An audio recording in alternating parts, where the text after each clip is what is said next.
Malgré les avis prononcés de Madame Bachelot, est-ce que vous êtes décidé à aller jusqu'au bout de votre démarche? Ah mais oui, je comprends pas. Madame Bachelot, elle a un dossier difficile à gérer, elle a toute la profession derrière, elle réagit en politique et puis aussi en pharmacienne. Bon, mais la question n'est pas celle de Madame Bachelot ou même de Michel-Édouard Leclerc. Il ne faut pas focaliser sur des problèmes de personnes, pas plus que de corporations. La question est est-ce que on va ouvrir la France à plusieurs réseaux de distribution de produits qui ne seront plus des médicaments sur ordonnance, voire prescrits, mais en libre accès? La réponse est oui, bien sûr, c'est inscrit dans l'histoire. Simplement, au lieu de faire des crispations, il faut aujourd'hui avoir une vraie réflexion, il faut être proactif.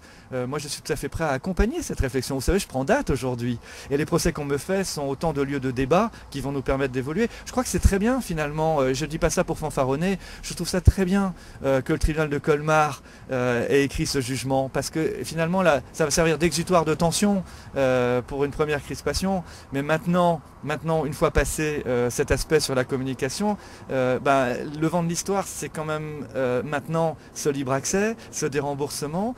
Monsieur Eric Woerth vient d'annoncer un plan d'économie de 5 milliards sur le médicament. Ça va se passer comment? Vous le savez très bien.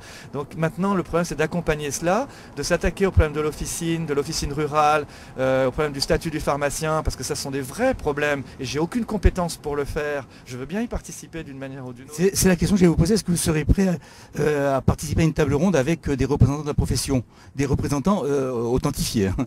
Mais je n'ai jamais arrêté de parler avec les pharmaciens, y compris ceux qui crient fort. Il faut que vous le sachiez, je suis quelqu'un qui est extrêmement accessible, qui est ouvert, et depuis 20 ans, je parle à cette profession d'une manière ou d'une autre. Alors simplement, il y a des jeux de rôle quand on est leader syndical dans une profession, quand on est dans l'ordre des pharmaciens, eh ben, on a un discours en privé, et puis on a un discours peut-être plus agressif et fédérateur dans les médias, et probablement moi aussi.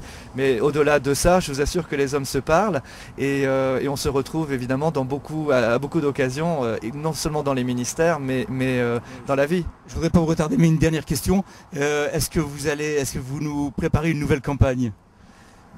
Moi, je pense qu'aujourd'hui, le débat est posé. Il n'est pas clos. Bien sûr que non. Le débat aujourd'hui il est posé. Moi je regrette vraiment que les syndicats ne soient pas proactifs. Il y a un vrai problème. Il y a un marché pour tout le monde, si on parle business. S'agissant de la santé, c'est vraiment pas le problème. Il suffit d'augmenter le cahier des charges, tout le monde y respectera et n'iront sur ces produits que ceux qui respecteront le cahier des charges. Ok. Travaillons-y tous, instance ordinale, professionnelle, quel qu'il soit. Ok.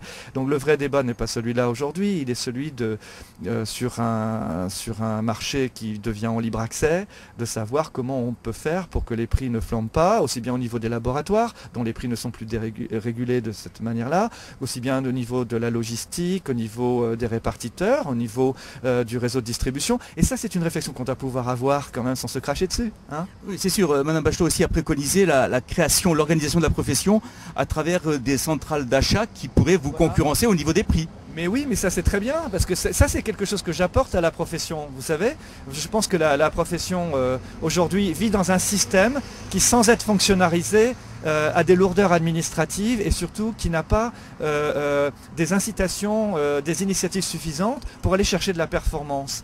Et donc je pense qu'effectivement, face, on va dire, au repoussoir, à l'emblème, au symbole de ce que je peux représenter, toute prétention mise à part, je pense qu'il y a des jeunes pharmaciens aujourd'hui, des groupements de pharmaciens qui vont s'organiser pour ne pas nous laisser le territoire. Et c'est ça qui est bien.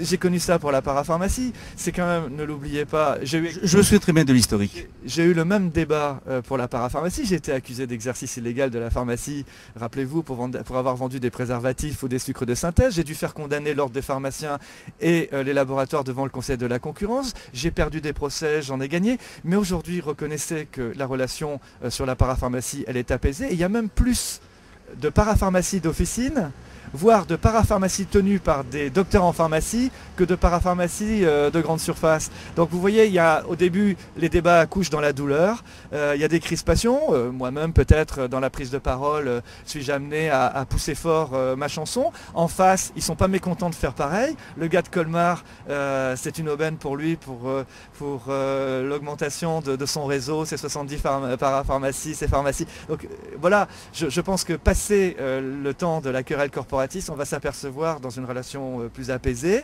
à condition qu'on traite les vrais problèmes, hein, qui aussi suscitent les crispations, on va s'apercevoir qu'il y a de la place pour tout le monde et surtout que le débat peut être approché d'une manière qui soit positive, non seulement pour la corporation, mais aussi pour l'usager, hein.